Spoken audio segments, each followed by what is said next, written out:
Capítulo 10 Das ocupações e missões dos espíritos.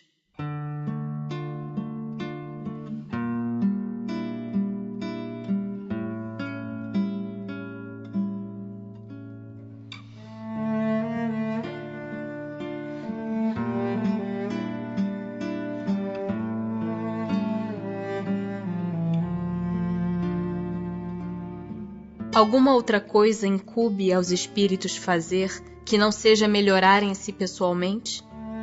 Concorrem para a harmonia do universo, executando as vontades de Deus, cujos ministros eles são.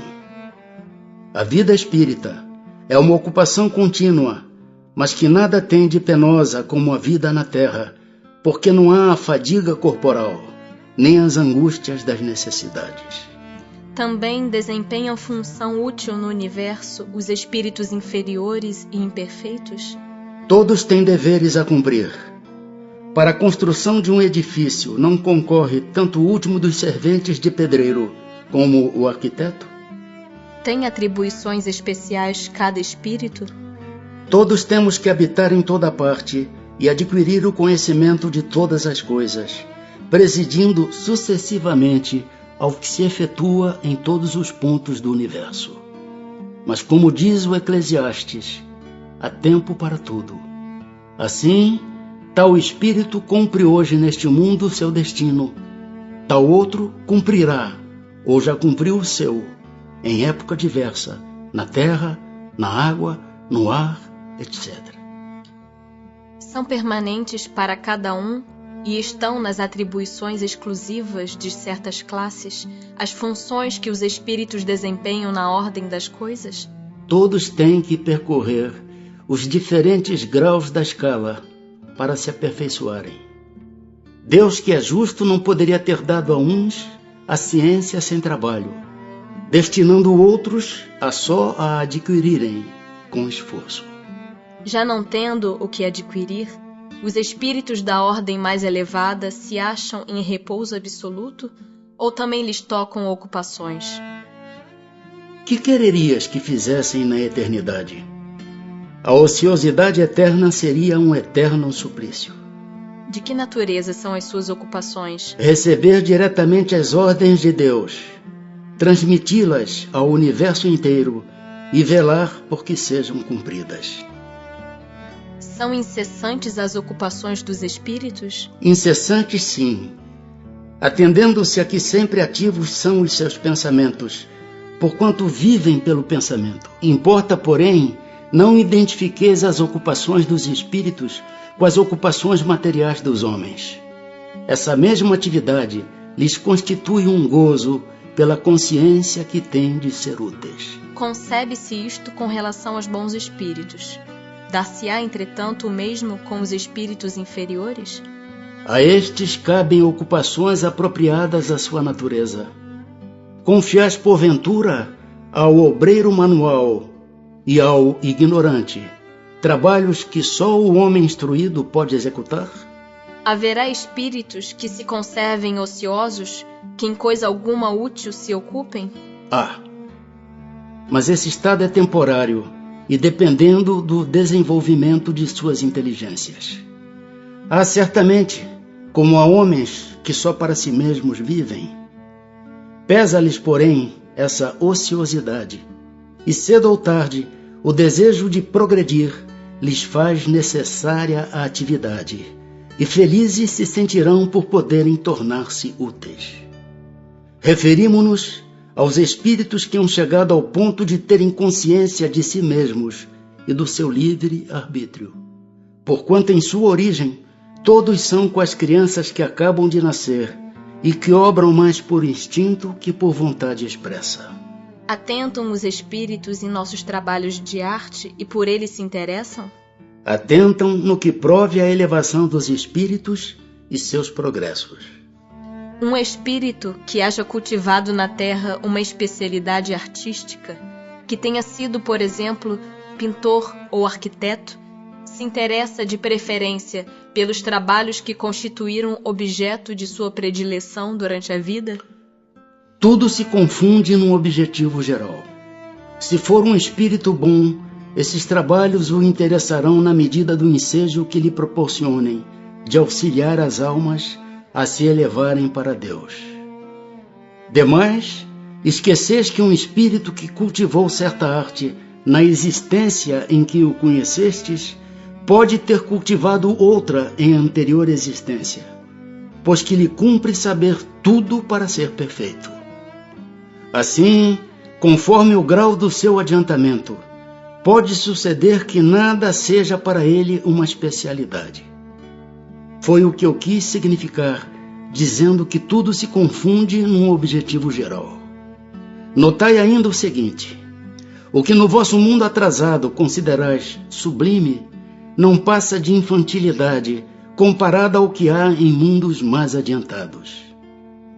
Como pretenderias que os espíritos que habitam esses mundos, onde existem artes que desconheceis, admirem o que aos seus olhos correspondem a trabalhos de colegiais? Por isso, disse eu, atentam no que demonstre progresso. Concebemos que seja assim em se tratando de espíritos muito adiantados. Referimo-nos, porém, a espíritos mais vulgares que ainda se não elevaram acima das ideias terrenas. Com relação a esses, o caso é diferente. Mais restrito é o ponto de vista de onde observam as coisas. Podem, portanto, admirar o que vos cause admiração. Costumam os espíritos imiscuir-se em nossos prazeres e ocupações? Os espíritos vulgares, como dizes, costumam. Esses vos rodeiam constantemente e com frequência tomam parte muito ativa no que fazeis, de conformidade com suas naturezas. Cumpre assim aconteça, porque para serem os homens impelidos pelas diversas veredas da vida, necessário é que se lhes excitem ou moderem as paixões. Os espíritos que têm missões a cumprir, as cumprem na erraticidade ou encarnados? Podem tê-las num e no outro estado. Para certos espíritos errantes, é uma grande ocupação. Em que consistem as missões de que podem ser encarregados os espíritos errantes? São tão variadas que impossível fora descrevê-las. Muitas há mesmo que não podeis compreender. Os espíritos executam as vontades de Deus, e não vos é dado penetrar-lhe todos os desígnios. Os espíritos percebem sempre os desígnios que lhes compete executar? Não. Muitos há que são instrumentos cegos. Outros, porém, sabem muito bem com que fim atuam. Só os espíritos elevados desempenham missões? A importância das missões corresponde às capacidades e à elevação do espírito. O estafeta que leva um telegrama ao seu destinatário também desempenha uma perfeita missão, se bem que diversa da missão de um general. A missão de um espírito lhe é imposta ou depende da sua vontade? Ele a pede, e ditoso se considera se a obtém. Pode uma igual missão ser pedida por muitos espíritos? Sim.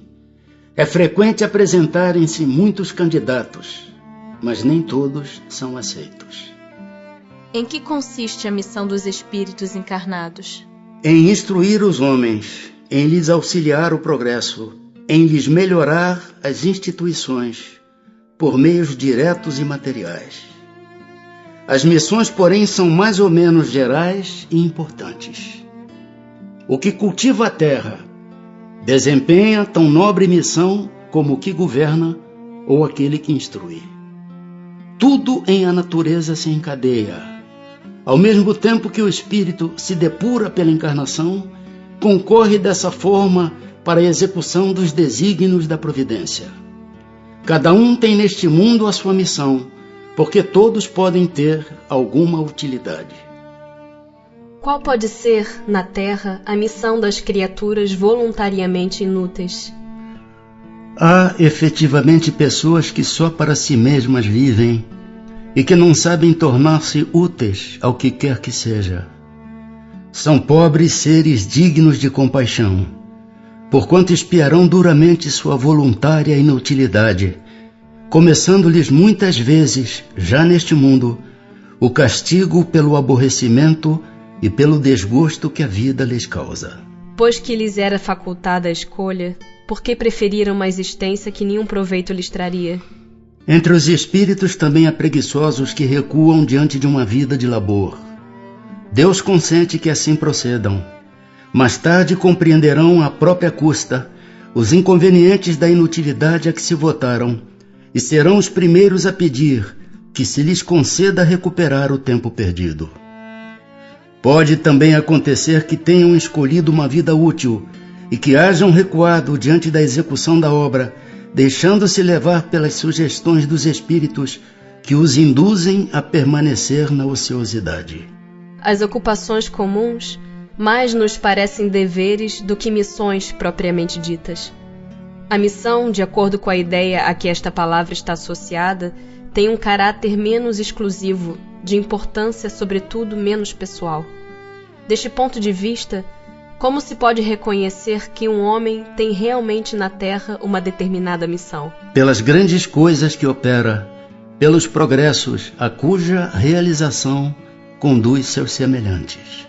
Foram predestinados a isso antes de nascerem os homens que trazem uma importante missão e dela têm conhecimento? Algumas vezes assim é. Quase sempre, porém, o ignoram.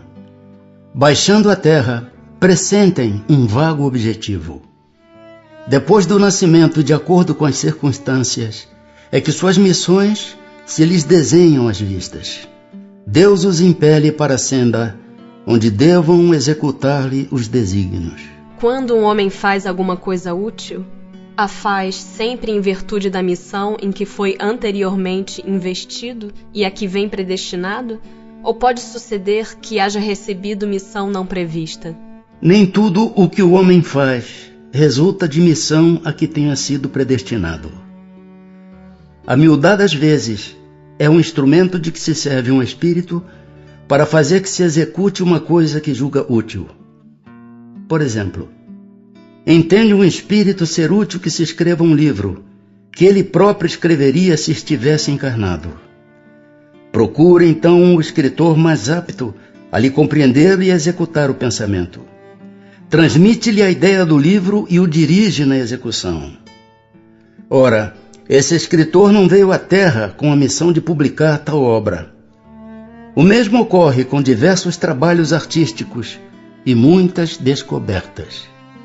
Devemos acrescentar que durante o sono corporal, o espírito encarnado se comunica diretamente com o espírito errante, entendendo-se os dois acerca da execução.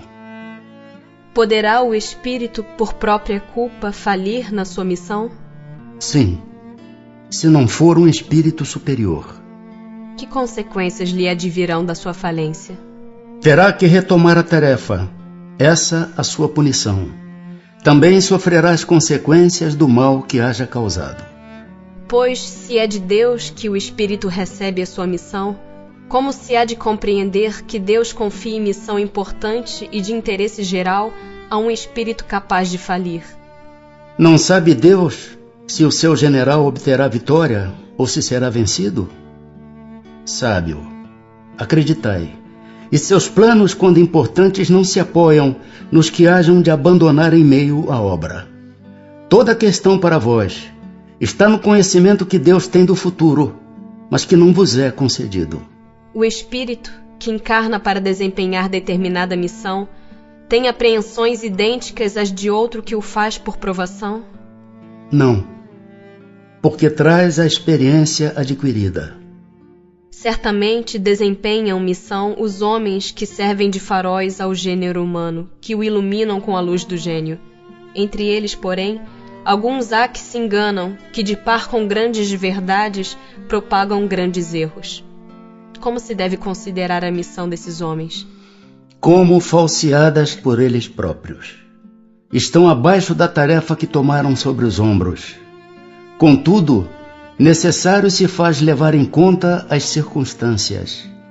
Os homens de gênio têm que falar de acordo com as épocas em que vivem, e assim, um ensinamento que pareceu errôneo ou pueril numa época adiantada, pode ter sido o que convinha no século em que foi divulgado.